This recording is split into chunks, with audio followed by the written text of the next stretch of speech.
Namaste and a very, very, very good morning to all of you. How wonderful it is to be here, to see you, and most importantly, to feel the energy that everyone in this room is a healthcare evangelist who's made a difference and is ready to make a greater difference.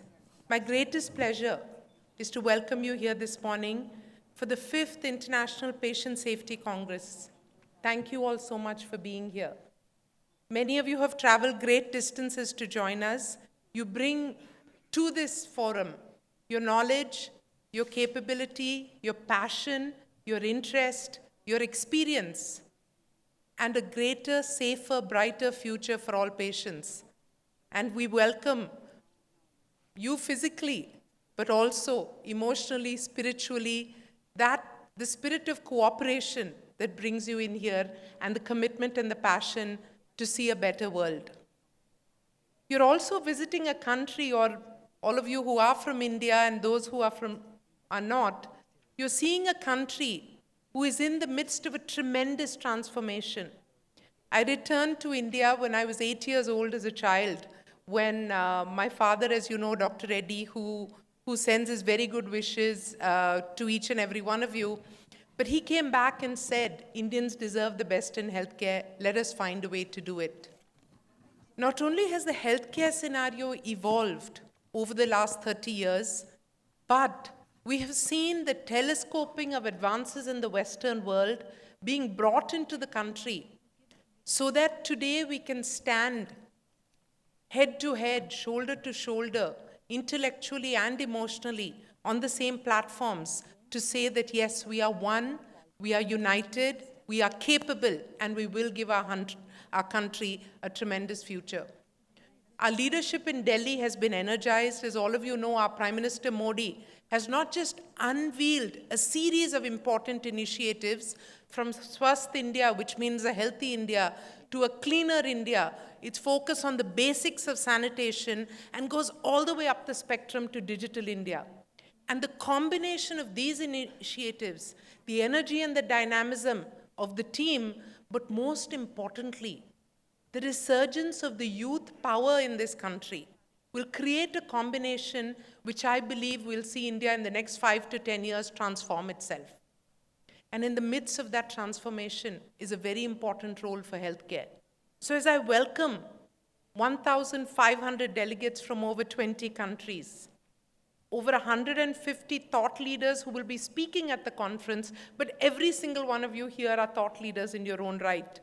9 streams, 4 plenaries, 1 joint plenary session, 140 papers from different organizations, 120 entries for the Patient Safety Congress Awards from 43 different hospitals across 20 countries.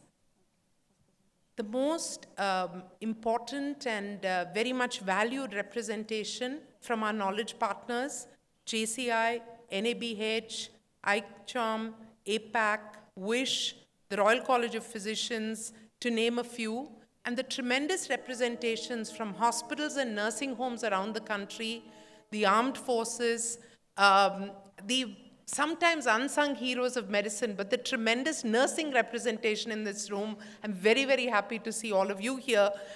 You hold the safety and the future of patient care in your hands.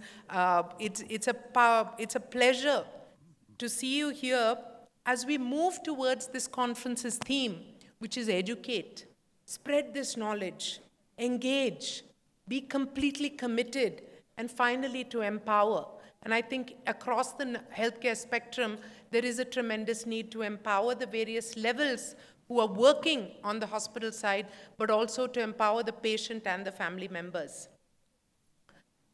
The aspect of safety, the fact that 10% of hospital patients are at risk or have some kind of a safety event, the statistics about hospital-acquired infections, or the 20 to 40% of healthcare spend which is wasted because of inappropriate care, procedures, or lack of safety. I do not need to share more details of these with you. You are truly the experts in this field. But what do we need to do today? What are we all here to do together? We're here really to help unify the healthcare ecosystem across the continuum of care, whether it's the movement of a patient from home to clinic to hospital, from a primary healthcare center to a district hospital to a referring hospital or a tertiary, and then all the way back when the patient goes home. We're here to find ways to draw this communication and connection into the patient's families across as we see the continuing. Last year was the first time that the healthcare balance tilted and the impact of non-communicable disease outweighed the impact of communicable disease in India. This tremendous tsunami, which is upon us, needs a different kind of care empowerment, a different kind of care continuum, and a different level of focus on prevention. And we need to do this while at the same time solving our everyday problems, because as you all know, unfortunately in India, 2 Boeing jets of babies, of small children, die every day simply because we haven't handled their diarrhea properly. So we're sitting on 2 different levels of problems at the very same time, and we need a new level of energy.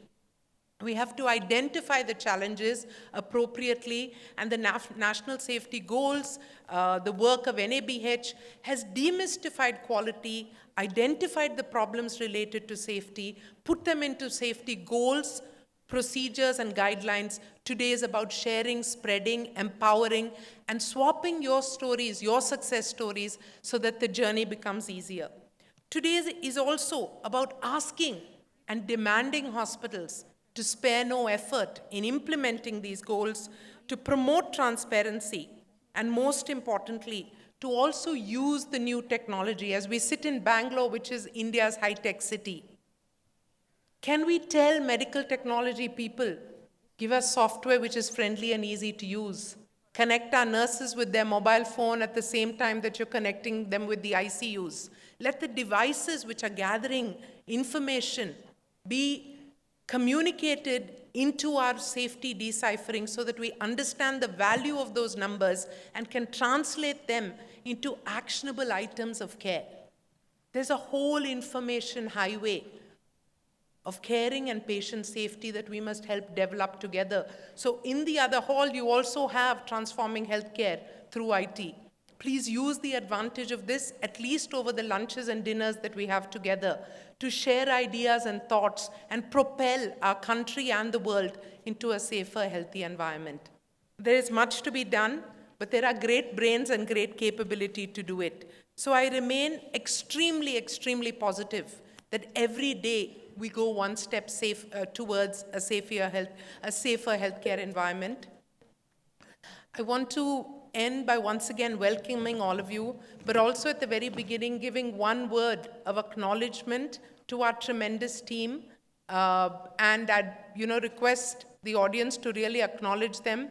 The leaders of quality, the organizers of the conference, our quality team, everybody who's put together the thoughts, the workbooks, the coordination to make this program a success. So as I welcome all of you, I'd also like to congratulate our organizing committee and all the teams for the great work that you do. Keep up the spirit. I know you have sponsors who support you, but I think the real propelling factor is coming from within.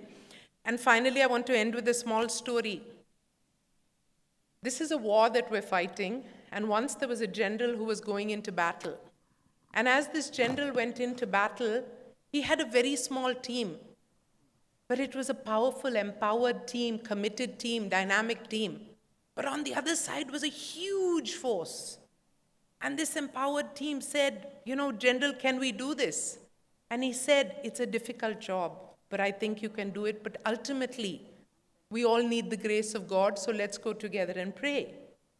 And after we pray, let me flip a coin. And the coin will say, if it's heads, we're definitely going to win. And so the army went and they all prayed together. And the general tossed this coin. And lo and behold, it was heads. You all know that this empowered army, this dynamic army, small but powerful, like all of you fighting the battle of patient safety, fighting the real war against the lack of knowledge towards being more careful in the patient healthcare environments, the army and his general won the war, as I predict all of you will. And then one of the lieutenants at the side said, "Sir, you can always win if you have God on your side." And the general showed the coin that both sides had heads. Either way, he knew that you all would win. So let's all make sure that we go ahead with the attitude that we are going to win this war.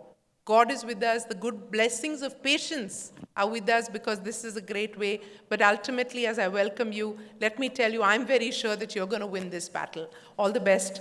Good luck to you.